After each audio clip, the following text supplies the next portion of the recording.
ಅದು ವಿಶೇಷವಾಗಿ ಹೆಣ್ಣು ಮಕ್ಕಳುಗಳಿಗೆ ಈ ಒಂದು ಜಾಗನ ರೆಫರ್ ಮಾಡ್ತೀನಿ.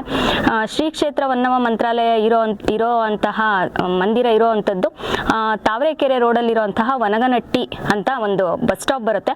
ಅಲ್ಲಿಂದ ಸುಮಾರು 2 ಕಿಲೋಮೀಟ್ರು ದೇವಸ್ಥಾನಕ್ಕೆ ಆಟೋ ವ್ಯವಸ್ಥೆ ಇರುತ್ತೆ. ಮೆಜೆಸ್ಟಿಕ್ಕಿಂದ ಬರೋವಂಥವ್ರು ಪ್ಲಾಟ್ಫಾರ್ಮ್ ನಂಬರ್ 4 ತಾವರೆಕೆರೆ ಬಸ್ ಹತ್ಕೊಂಡ್ರೆ ವನಗನಟ್ಟಿ ಬಸ್ ಸ್ಟಾಪಲ್ಲಿ ಇಳ್ಕೊಂಡು ಅಲ್ಲಿಂದ 2 ಕಿಲೋಮೀಟರ್ ದೇವಸ್ಥಾನಕ್ಕೆ ಆಟೋ ವ್ಯವಸ್ಥೆಯಲ್ಲಿ ಬರಬಹುದು.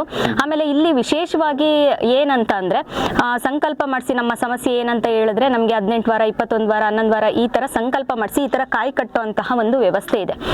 ನಮ್ಮ ಸಮಸ್ಯೆ ಹೇಳಿದ್ರೆ ನಾವು ಎಷ್ಟು ವಾರ ಕಾಯಿ ಕಟ್ಟಬೇಕು ಅನ್ನೋಂಥದ್ದನ್ನ ಗುರುಗಳು ಹೇಳ್ತಾರೆ. ಅದನ್ನ ಮಾಡಬೇಕಾಗುತ್ತೆ. ಮತ್ತೆ ನಾವು ಈ ಕಾಯಿ ಕಟ್ಟಾದ್ಮೇಲೆ ಇದೇ ಕಾಯಿನ ವಾರ ವಾರ ಬಂದು ಪೂಜೆ ಮಾಡಿಬಿಟ್ಟು ಹೋಗ್ಬೇಕಾಗುತ್ತೆ.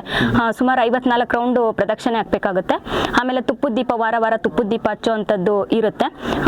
ನಾನು ಬರೋದಕ್ಕೆ ನಾನಿಲ್ಲಿ ವಾಲಂಟಿಯರ್ ಆಗಿ ಫ್ರೀ ಇದ್ದಾಗ ಬಂದು ನಾನು ಚಿಕ್ಕ ಪುಟ್ಟ ಸೇವೆ ಮಾಡೋಗುವಂಥದ್ದು ಮಾಡ್ತೀನಿ.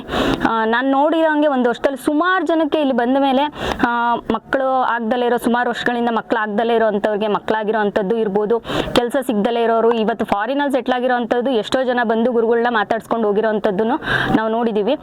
ಎಷ್ಟೋ ಅದ್ಭುತಗಳು ಸಹ ಇಲ್ಲಿ ನಮ್ಮ ಕಣ್ಮುಂದೆನೇ ನಡೆದಿದೆ. ಆಮೇಲೆ ಒಂಥರ ಪೀಸ್ ಸಿಗೋವಂಥ, ನಮಗೆ ಒಂದು ನೆಮ್ಮದಿ ಸಿಗೋವಂಥ, ನಮಗೆ ಸಮಾಧಾನ ಸಿಗುವಂತಹ ಜಾಗ ಅಂತಲೇ ಹೇಳ್ಬೋದು. ಇಲ್ಲಿ ಇನ್ನೂ ಒಂದು ವಿಶೇಷ ಏನಂದರೆ ಹೆಣ್ಮಕ್ಳುಗಳು ಕೂದಲು ಬಿಟ್ಕೊಳ್ಳೋ ಆಗಿಲ್ಲ, ಎತ್ತಿ ತುರ್ಬಾಕೋಬೇಕು, ಮತ್ತೆ ಕೈಗೆ ಬಳೆ ಹಾಕೋಬೇಕು, ಹಣೆಗೆ ಕುಂಕುಮ ಇಟ್ಕೋಬೇಕು ಅನ್ನೋವಂಥದ್ದು ಒಂದು ಇಲ್ಲಿ ನಮ್ಮ ಸಂಪ್ರದಾಯನ ಎತ್ತಿ ಹಿಡಿಯುವಂತಹ ಜಾಗ ಇದಾಗಿದೆ. ಹಾಗೇನೆ ಊಟದ ವ್ಯವಸ್ಥೆ ಡೈಲಿ 7 ದಿನ ದೇವಸ್ಥಾನ ಓಪನ್ ಇರೋದ್ರಿಂದ ಬೆಳಗ್ಗೆ 6 ಗಂಟೆಯಿಂದ ಸಂಜೆ 6 ಗಂಟೆವರೆಗೂ ಊಟದ ವ್ಯವಸ್ಥೆ, ಎಷ್ಟು ಜನ ಬಂದರೂ ಊಟದ ವ್ಯವಸ್ಥೆ ಎಲ್ರಿಗೂ ಇರುತ್ತೆ.